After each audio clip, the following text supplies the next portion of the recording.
Imagine कीजिए आप airport पे बैठे हैं, बोर्डिंग अनाउंसमेंट होती है, आप गेट की तरफ बढ़ते हैं और तभी फोन खोलते ही एक हेडलाइन दिखती है, another Boeing plane make emergency landing. आप थोड़ा घबरा जाते हैं, लेकिन फिर दूसरी headline Boeing aircraft diverted again, फिर तीसरी बार, फिर चौथी बार, और देखते ही देखते 48 घंटे के अंदर 6 Boeing aircraft emergency situation face करती है।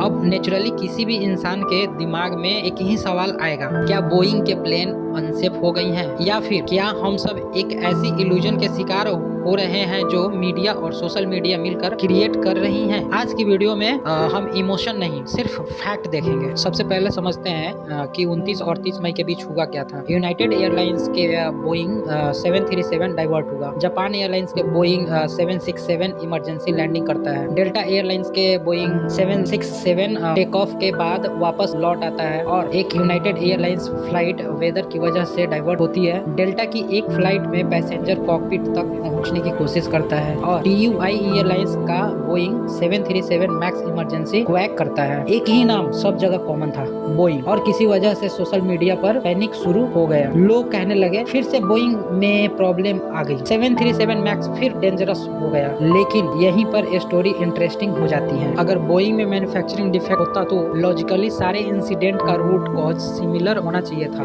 लेकिन रियलिटी क्या? पहले इंसिडेंट, एक पैसेंजर मेंटल हेल्थ क्राइसिस में कॉकपिट तोड़ने की कोशिश करता है। दूसरा, वेदर खराब होने की वजह से डाइवर्जन। तीसरा, टायर डैमेज। चौथा, इमरजेंसी स्लाइड डिटैच हो जाती है। पांचवा, पैसेंजर डिस्टर्बेंस। छठा, एयरक्राफ्ट वाइब्रेशन अलर्ट। सोचिए, कॉकपिट ब्रेक और वेदर डाइवर्जन के बोइंग के मैन्युफैक्चरिंग से क्या रिलेशन है? बिल्कुल नहीं। यानी 6 इंसिडेंट्स में से लगभग आधे इंसिडेंट का प्लेन की इंजीनियरिंग से कोई लेना देना नहीं है। अब बाकी इंसिडेंट भी अलग अलग सिस्टम से रिलेटेड थी, जैसे different airlines, different aircraft model, different countries, different maintenance team. तो फिर लोगों को पैटर्न क्यों नजर आया? ह्यूमन ब्रेन की सबसे बड़ी, ह्यूमन ब्रेन एक मशीन है जो पैटर्न ढूंढने के लिए इवॉल्व हुआ है। जब आसमान में कुछ स्टार्स होते हैं तो हम उन्हें जोड़कर कॉन्स्टलेशन बना देते हैं। जब स्टॉक मार्केट में रैंडम मूवमेंट आती है तो हम उसमें सीक्रेट सिग्नल ढूंढने लगते हैं, और जब 48 घंटे में 6 बोइंग हेडलाइन दिखते हैं तो हम ऑटोमेटिकली मान लेते हैं कि सब connected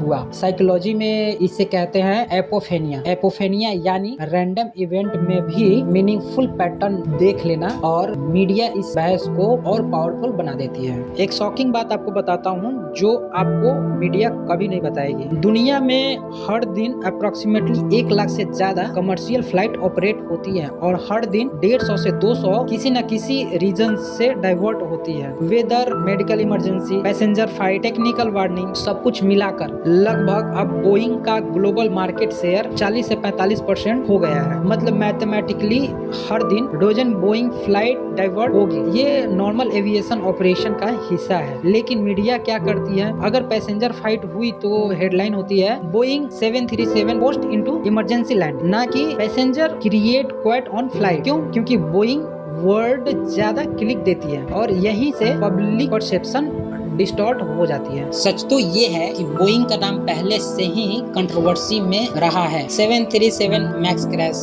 MCAS scandal, 2024 Alaska airline door lock incident, इन सब इंसिडेंट ने बोइंग की रेपुटेशन को बहुत डैमेज किया है। इसीलिए आज अगर बोइंग के साथ कोई छोटी सी ऑपरेशनल प्रॉब्लम भी होती है तो वो ग्लोबल हेडलाइन बन जाती है, जबकि एयरबस के साथ सिमिलर इंसिडेंट्स अक्सर होते रहते हैं, लेकिन वो इंटरनेशनल न्यूज तक नहीं पहुंच पाते। यानी बोइंग आज एक माइक्रोस्कोप के नीचे है, हर छोटी चीज एम्पलीफाई हो जाती है। एक्चुअल फैक्ट क्या कहती है? सबसे इम्पोर्टेंट पॉइंट, अगर बोइंग में सिस्टमिक मैन्युफैक्चरिंग डिफेक्ट होता तो FAA या एविएशन रेगुलेटर्स इमरजेंसी एक्शन लेता, फ्लाइट ग्राउंडेड कर दी जाती, एयरवर्थनेस डायरेक्टिव इशू होते, इंस्पेक्शन मैंडेटरी होती। लेकिन मई 2026 क्लस्टर के बाद ऐसी कुछ भी नहीं हुआ। क्यों? क्योंकि इन्वेस्टिगेटर को कोई कॉमन इंजीनियरिंग डिफेक्ट मिला ही नहीं। हर इंसिडेंट का रूट कॉज अलग था, और एविएशन एक्सपर्ट का कैलकुलेशन भी वही था। ये वीडियो बोइंग को डिफेंड करने के लिए नहीं थी और न ही अटैक करने के लिए। ये वीडियो सिर्फ एक सिंपल लेसन के लिए थी कि हेडलाइन और रियलिटी हमेशा एक जैसे नहीं होती है। कभी कभी सबसे बड़ा डेंजर एयरक्राफ्ट में नहीं होती है, सबसे बड़ा डेंजर इनकम्प्लीट इन्फॉर्मेशन में होती है। अगर आपको फैक्ट बेस्ड कंटेंट पसंद है तो वीडियो को लाइक करें और हमारे चैनल सिस्टम फैक्ट जोन को सब्सक्राइब करें। मैं मिलता हूँ आपसे अगले वीडियो में, तब तक के लिए जय हिंद।